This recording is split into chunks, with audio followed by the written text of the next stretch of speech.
Good morning India. दोस्तों नमस्कार। दोस्तों आप सबकी फिर से एक नई कहानी में स्वागत है और ये कहानी बहुत ही इंटरेस्टिंग होने वाली है। तो चलिए इस कहानी को शुरू करते हैं। मुझे उम्मीद है आप इस कहानी को सुनने के लिए ईयरफोन या फिर हेडफोन का उपयोग कर रहे हैं। इससे इस कहानी की ऑडियो क्वालिटी आपको पसंद आएगी। चलिए इस कहानी को शुरू करते हैं। मैं जस्सी, मैं 32 साल की हूँ और मेरा रंग गोरा, हाइट 5 फीट 6 इंच। भगवान ने मेरे चेहरे में कुछ खास बनाया है जिससे कि लोगों का ध्यान मेरे चेहरे से हटता ही नहीं है।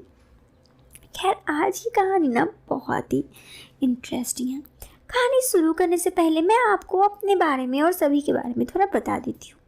मेरे पति का नाम समीर, वो 34 साल के हैं। उनकी हाइट 5 फीट 9 इंच, एकदम अच्छे हैं। समीर मेरे लिए वो किसी हीरो से कम नहीं थे। समीर ने MBA किया है, अभी एक बड़ी कंपनी में मार्केटिंग मैनेजर के तौर पर काम कर रहे हैं।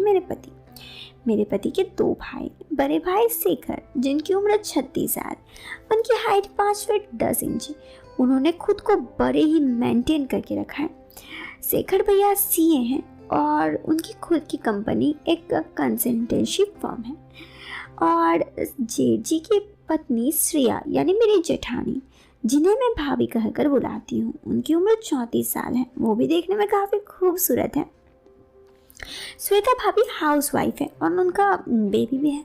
मेरा देवर सौभ्य और देवरानी जानकी, उनकी लव मैरिज हुई है, जबकि मेरी और श्वेता भाभी की अरेंज मैरिज हुई है।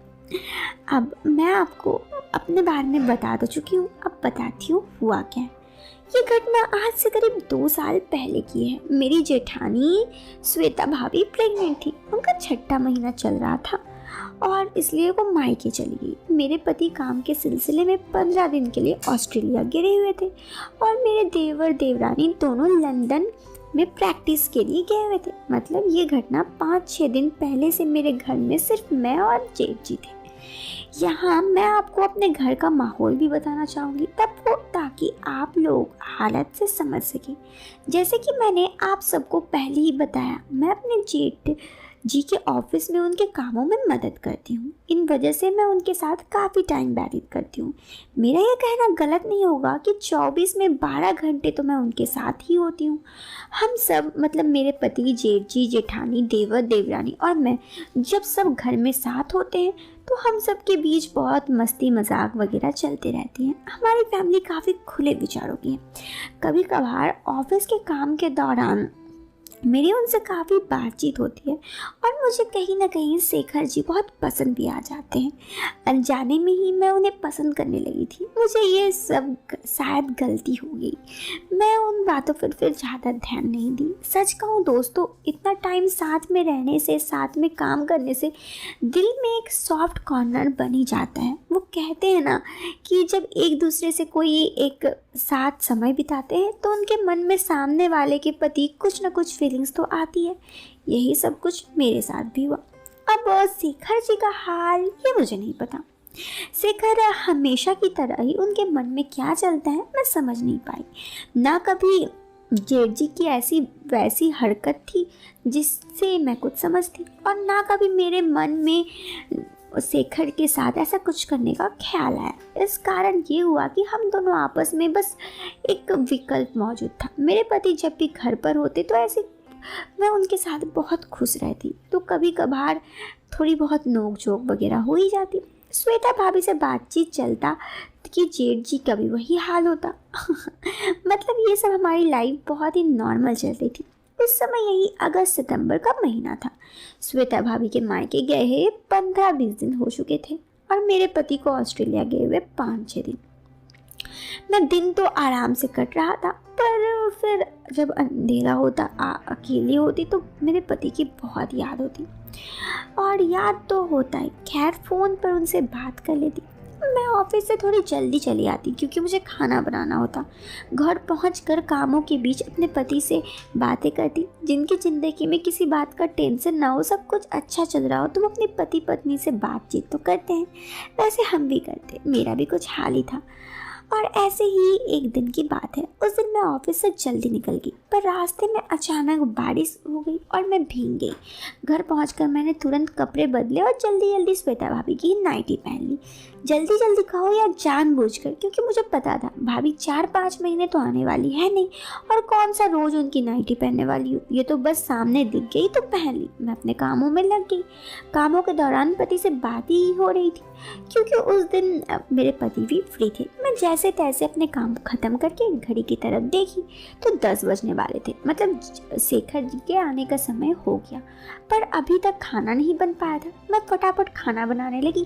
थोड़ी ही देर में दरवाज़ा खुलने की आवाज़ हुई। मैं समझ गई शेखर जी आ गए।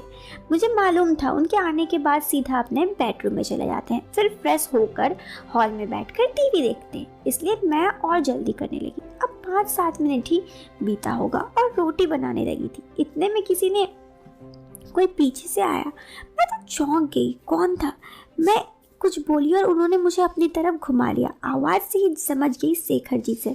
शायद उन्होंने भाभी की मैक्सी की वजह से मुझे श्वेता भाभी समझ लिया, पर मेरे कुछ बोलने से पहले ही वो मुझे कुछ बोलने का मौका ही दे देते। मैं और श्वेता भाभी लगभग सेम हाइट की थी और हम दोनों दिखने में सेम थे। इसी और उस मुश्किल से मैं भाभी का नाइटी ने और बढ़ा दिया। मुझ पर नज़र पड़ी तो वो एकदम शॉक्ड हो गए और उन्होंने कहा सॉरी सॉरी सॉरी। उन्होंने कहा तुम। उसके बाद दोस्तों वो भी बहुत कसम पड़ गए। यूँ तो शेखर जी भी की भी गलती थी और मेरी भी, क्योंकि मैंने कुछ नहीं कहा। सच कहूँ तो क्योंकि मैं अकेली थी और मेरे दिल के किसी कोने में उनके लिए जगह थी, तो मैं जानबूझकर ही उस वक्त चुप रही और कुछ बोली नहीं। फिर शेखर जी बोले सॉरी जस्सी, मुझे तो श्वेता वापस आ गई है और सरप्राइज़ देने के चक्कर में मैं यहाँ आ गया। उसके आगे कहना चाहते थे। मैं समझ गई। हम दोनों अपनी जगह में रहे। कुछ देर चुप रहने के बाद फिर उन्होंने बोलना शुरू किया।